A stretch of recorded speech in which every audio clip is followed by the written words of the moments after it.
Hello everyone. आज मैं आप लोगों के साथ स्किल टेस्ट अपना एक्सपीरियंस शेयर करूंगी। इसके साथ ही मैं आपको वो सब कुछ बताऊंगी कि स्किल टेस्ट वाले दिन क्या होता है, किस तरह से होता है, सब कुछ स्टेप बाय स्टेप।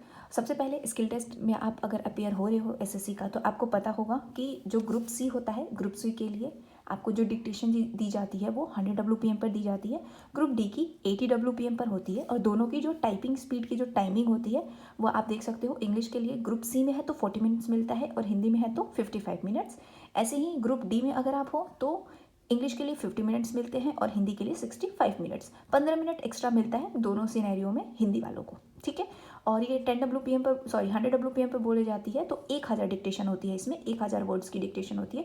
और ये 80 WPM पर बोली जाती है, इसमें 800 वर्ड्स की डिक्टेशन होती है। तो इसमें 1000 वर्ड्स आपको लिखने होते हैं और इसमें 800 वर्ड्स आपको लिखने होते हैं।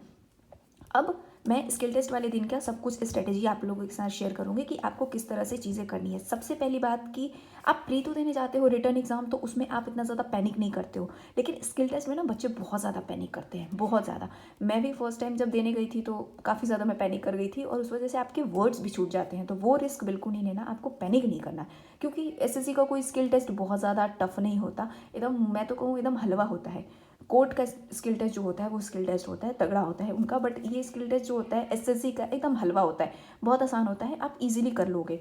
तो उसके लिए पैनिक होने की ज़रूरत नहीं है। अब मैं आप लोगों के साथ शेयर करूँगी, सब कुछ स्टेप बाय स्टेप शेयर करूँगी कि आपको, ओह सॉरी स्पेलिंग गलत हो गई, स्टेप बाय स्टेप मैं शेयर करूँगी आप लोगों के साथ कि कैसे आपको क्या करना है। सबसे पहले आपको कैरी क्या करना है अपने साथ। सबसे ज़्यादा इंपॉर्टेंट यही है कि आपको अपने साथ कैरी क्या करना है एग्जाम डे वाले दिन।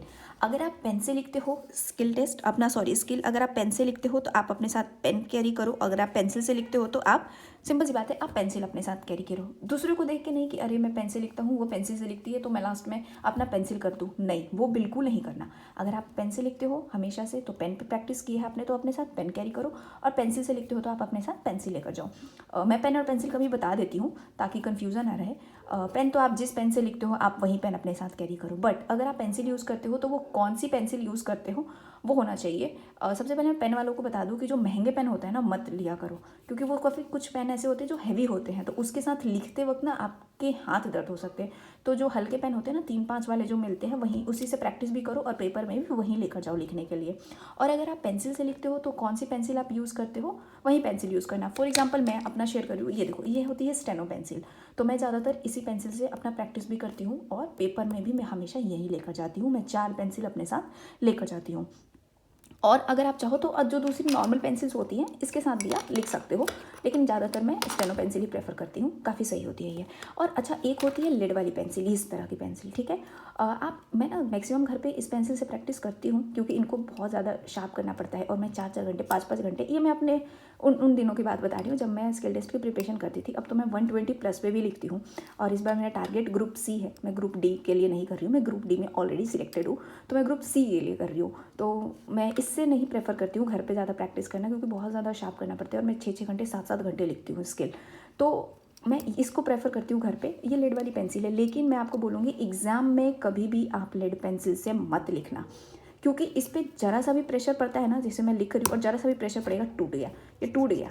ये पेपर में अगर आप लेकर जाओगे ना बहुत बुरे फंस जाओगे। तो घर पे प्रैक्टिस करने के लिए कन्वीनियंट होता है, शार्प नहीं करना पड़ता, बस लगाओ और लिखना शुरू कर दो, तो इसको मैं यूज़ करती हूँ। बट एग्ज़ाम के लिए आप लेड पेंसिल से अगर आप घर पे लिखते हो तो एग्ज़ाम में लेड पेंसिल से मत लिखना। वर्ड्स अगर आपका एक छूट जाता है ना तो बहुत कुछ छूटने के चांसेस होते हैं और आप पैनिक भी कर लेते हो, तो बिल्कुल भी लेड पेंसिल पेपर में लेकर नहीं जाना है, अपनी स्टेनो पेंसिल से लिखना है पेपर बस। तो पेन और पेंसिल आप जो भी प्रेफर करते हो आप वही करो और लास्ट एंड में आपको चेंज नहीं करना है, ठीक है। अब बायोमेट्रिक होने के बाद आपको सिस्टम एलोकेट किया जाता है और आप अपने सिस्टम पे जाके बैठते हो। एक बात का खास ध्यान रखो कि आपका जो सिस्टम है उसके आसपास ही स्पीकर होना चाहिए। अगर स्पीकर आपसे काफ़ी दूर है और आपको जो प्रोनाउंसिएशन सुनाई नहीं देता है अच्छे से, डिक्टेशन क्या चल रही है, स्पीकर क्या बोल रहा है, क्लियरली सुनाई नहीं दे रहा, तो आप उसी वक्त इन्विजिलेटर को बोलकर आप अपनी सीट चेंज कर सकते हो। बस डिक्टेशन लिखने के लिए आप अपनी सीट से उठकर किसी और सीट पे जाके बैठ सकते हो। मैंने ये बहुत बार किया है और आप इजीली कर सकते हो। इन्विजिलेटर से बस आप बोल दो, वो आपको बिठा देंगे। एक बात का खास ध्यान रखो कि जो स्पीकर है आपके ठीक पीछे होना चाहिए। वैसे आगे पीछे भी है तो चलेगा, बट मैं ज़्यादातर प्रेफर करती हूँ ना कि स्पीकर जो है ठीक पीछे हो आपको, तो क्लियरली सुनाई देता है।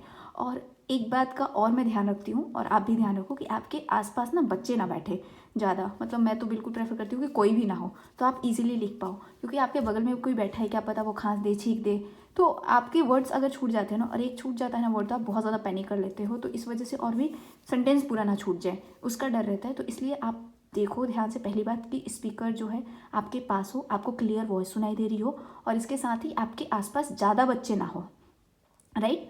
अब ये था कि आप अपनी सीट अपने हिसाब से देखकर बैठ जाओगे। उसके बाद आपका शुरू होता है क्या, मॉक शुरू होता है। और ये जो मॉक होता है, पहली मैं बता दूं कि ना तो इसके मार्क्स जुड़ते हैं, ठीक है। आपको इसको लिखना होता है नोटपैड में जो आपको मिलता है, और आपको इसको कंप्यूटर में भी टाइप करना होता है, लेकिन इसके मार्क्स नहीं जुड़ते हैं। ये बस मॉक है।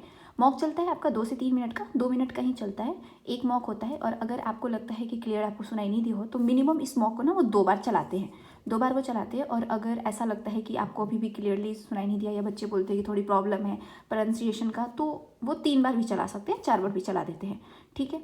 इन्विजिलेटर्स अच्छे हो तो 3-4 बार चला देते हैं वो लोग। वैसे तो मिनिमम 2 बार ये मॉक चलता ही है। ये 2 मिनट का होता है और इसके मार्क्स नहीं लगते हैं, ठीक है।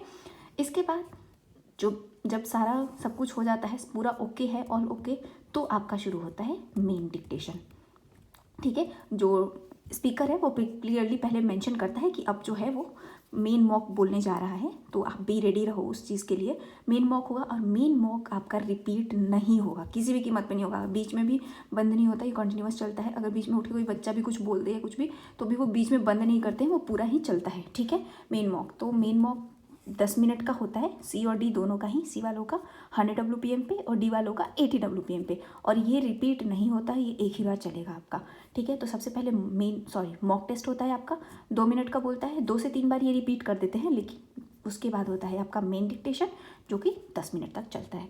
अब जब ये दोनों आपका हो जाता है, तो उसके बाद आपको 10 मिनट मिलते हैं, किस चीज़ के लिए, इसको रीड करने के लिए, मेन डिक्टेशन को। तो आप इसको रीड करने मत बैठ जाना, इसके मार्क्स कहीं नहीं जुड़ रहे हैं, ठीक है। आपको अपना जो मेन डिक्टेशन है उसको रीड करना है, अच्छे से रीड करना है। और कुछ वर्ड्स अगर आप ना उसी वक्त ऑन द स्पॉट रीड करो, इधर उधर बातें मत करो, ठीक है। बच्चे मैंने देखे हैं कि लिखने के बाद ना फिर सबसे पूछने लगते हैं कि क्या है, क्या वर्ड है, क्या नहीं है। आप उसी वक्त उसको रीड करो। अगर आप उसी वक्त रीड करते हो ना, तो आप इजीली जो लिखा है ना आपने, आप पढ़ पाते हो। आप स्किल टेस्ट की प्रिपरेशन कर रहे होगे, आप घर पे स्किल लिखते होगे, ठीक है। अगर आप आज लिख रहे हो और सोचोगे ना कि 1 घंटे बाद पढ़ूँ, तो नहीं पढ़ पाओगे उस तेज़ी से जिस तेज़ी से आप ऑन द स्पॉट पढ़ पाते हो। तो डिक्टेशन लिखते ही 10 मिनट का टाइम मिलता है, उस 10 मिनट में आप अपना फटाफट से पढ़ो। और कुछ ऐसा वर्ड होता है जिसको आप बाद में कंफ्यूज हो सकते हो और अभी पता है कि वो क्या है, तो उसको इंग्लिश में लिख लो, ठीक है। जैसे मैंने लिखा है यहाँ पे टू द, तो आप यहाँ पे लिख दो। अगर आपको लगता है कि आप, ये तो बहुत इजी है वैसे वर्ड, मैं बस एग्जांपल बता रही हूँ, अगर आपको लगता है कि थोड़ी मैं भूल सकता हूँ ये वर्ड, तो उसको इंग्लिश में यहाँ पे लिख दो, उसके कोई प्रॉब्लम नहीं है, नोटपैड पे आप लिख सकते हो। 10 मिनट का टाइम है, अच्छे से उसको रीड कर लो, जितनी बार हो सके इस मेन डिक्टेशन को 2 से 3 बार रीड कर लो। और इंग्लिश में भी आप वर्ड्स लिख सकते हो उसके ऊपर, ठीक है।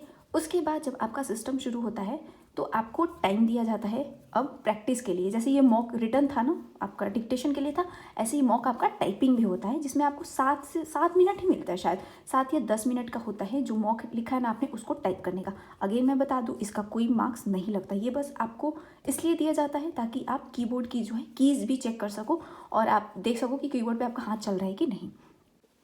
अब जो आपको ये 7 मिनट का टाइम मिलता है, आपको उसमें क्या करना है, वो लोग बोलते हैं मॉक टाइप करने के लिए, ठीक है, आप मॉक टाइप कर लो। लेकिन मैं बताती हूँ सबसे पहले आपको क्या करना चाहिए। आपको ये वाला जो सेंटेंस मैंने नीचे लिखा है ना, ये पहले टाइप करो, ठीक है। जब मॉक का आपको समय मिला है 7 मिनट, उसमें the quick brown fox jumps right over the little lazy dog, आप प्रैक्टिस भी करते होगे, तो आप जहाँ से टाइपिंग सीखते होगे, तो उन्होंने ये सेंटेंस आपको कराया होगा।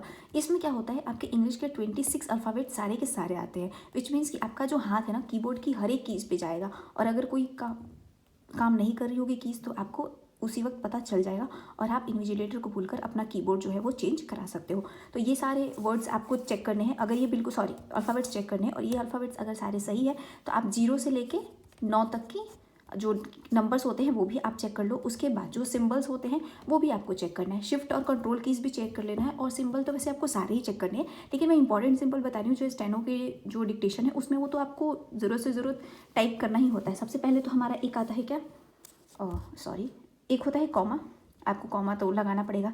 एक होता है फुल स्टॉप, एक होता है क्वेश्चन मार्क, आपको हो सकता है एक हाइफन का साइन आ सकता है और एक इन्वर्टेड कॉमा आ सकता है। वैसे तो आपको सारे ही सिंबल्स चेक करने हैं, बट ये सिंबल्स जो है ना जो मैंने लिखे हैं ये मोस्ट इंपॉर्टेंट है। Comma, full stop, question mark, hyphen का साइन और इन्वर्टेड कॉमा जो भी होता है। वैसे आप सारे चेक करोगे बट ये मोस्ट इंपॉर्टेंट है। बस इतना कर लिया, उसके बाद आपको अपना टाइम वेस्ट नहीं करना है। आप इसमें भी ये जो 7 मिनट लिखा है ना, मैं अपना बता रही हूँ मैंने क्या किया था। ये सारा चेक करने के बाद मेरी कीज़ सही थी तो मैंने अपना टाइपिंग करना शुरू कर दिया। टाइपिंग में ना मैंने मेन डिक्टेशन टाइप किया। एक्चुअली मॉक डिक्टेशन में मैंने क्या किया, अपना मेन डिक्टेशन टाइप किया। उससे होता ये है कि आपका हाथ जब आप डिक्टेशन करने जाओगे ना, मेन जब आपका पेपर शुरू होगा तो आपका हाथ और तेज़ी से चलेगा, क्योंकि आप स्टार्टिंग के तो जो आप एक पेज तो मैंने टाइप कर ही लिया था, तो एक पेज के साथ तो आप यूज टू हो चुके थे, तो जब डिक्टेशन आपका मेन शुरू होगा तो आप फटाफट उसको टाइप कर लोगे, राइट। तो ये बेनिफिट है आपका, क्योंकि मेन आपका जो मॉक होता है ना वो मॉक कोई नहीं देखता, और ना मार्क्स लगेंगे और ना आपको वो कोई देखेगा, आपका जो मेन डिक्टेशन देखा जाएगा। तो मॉक में भी ना आप ये कीज़ ये सब कुछ चेक करने के बाद मॉक की 2-4 लाइनें टाइप कर लो, उसके बाद मेन की शुरू हो जाओ उसमें ही। मैं तो मेन का ही टाइपिंग किया था मैंने। आप कर सकते हो अगर आप चाहो तो, नहीं तो आपको मॉक करना है आप मॉक का कर लो, आपकी मर्ज़ी है, ठीक है। अब उसके बाद जब आपका ये 7 से 10 मिनट का ही होता है, 7 मिनट का होता है शायद से, नहीं तो 10 मिनट का होता है, वो मुझे अच्छे से याद नहीं है। ये जैसे ही इसका टाइम ख़त्म होगा, आपका जो मेन स्किल टेस्ट है ना उसका टाइम शुरू हो जाएगा। वो ओके का या स्टार्ट का कोई ऑप्शन नहीं आएगा, बस सीधे ही वो शुरू हो जाएगा और टाइम घटना आपका शुरू हो जाएगा। तो उसके बाद आपको वेट नहीं करना है, फटाफट से अपनी टाइपिंग शुरू कर देनी है। वैसे तो हम बात करें टाइमिंग की, तो टाइमिंग तो आपको काफ़ी ज़्यादा मिल ही जाती है। ये जो 40 मिनट्स 50 मिनट्स, ये सी में तो थोड़ा टाइम लगता है। सी का पेपर मैंने दिया था और मेरे वर्ड छूट गए थे, तब मेरी स्पीड भी ज़्यादा नहीं थी। लेकिन आपको डी के लिए तो बहुत टाइम है, 50 मिनट तो बहुत होते हैं इंग्लिश वालों के लिए, 50 मिनट बहुत होता है। और ये 65 मिनट्स भी बहुत है, आराम से आप टाइपिंग कर लोगे। आपका अगर 30 WPM पे भी आप टाइप कर रहे हो, 28 WPM पे भी अगर आपकी टाइपिंग है ना, 28 टाइपिंग की मैं बात कर रही हूँ, तो आप इजीली 50 मिनट में कर सकते हो। लेकिन मैं तो बोलूँगी कि आपकी ज़्यादा स्पीड हो, और स्टेनोग्राफर का मतलब ही होता है स्पीड तो होनी चाहिए टाइपिंग की। तो अगर 30-40 स्पीड है तो आप आसानी से टाइपिंग भी कर लोगे और उसके बाद आप उसको अच्छे से रीड भी कर पाओगे, राइट। सो ये थी हमारी SSC स्टेनो स्किल टेस्ट की पूरी स्ट्रेटजी। और अगर आप इसको फॉलो करोगे, इससे ज़्यादा और ज़्यादा वीडियोस देखने की ज़रूरत भी नहीं है, इतनी ऐसा ही होता है, इससे अलावा और कुछ भी नहीं होता। मैं 2 बार बैठ चुकी हूँ पेपर में, सी भी दिया है मैंने, डी भी दिया है, इसके अलावा और कुछ भी नहीं होता ऐसा कुछ अलग। और पैनिक करने की ज़रूरत नहीं है, सबसे बड़ी बात यही है कि पैनिक मत करो। कोई वर्ड छूट गया तो अब उस वर्ड को ही माइंड में मत सोचते रहो, नहीं तो उसकी वजह से और भी ज़्यादा वर्ड्स छूट जाते हैं आपके, ठीक है। बस इतना बहुत है, मोर देन इनफ है। और आप अपनी बस इस वीडियो को, थोड़ी लंबी हो चुकी है वीडियो, तो आप 1.5x पे देख लो वीडियो, क्योंकि स्किल टेस्ट के लिए ज़्यादा टाइम नहीं है। फटाफट से अपनी प्रिपरेशन में लग जाओ और निकाल लो बस पेपर। 2006 वैकेंसीज़ हैं इस बार, बहुत है इस बार। बस अगर आपको वीडियो अच्छी लगी तो प्लीज़ वीडियो को लाइक करो, सब्सक्राइब करो चैनल को। Thank you.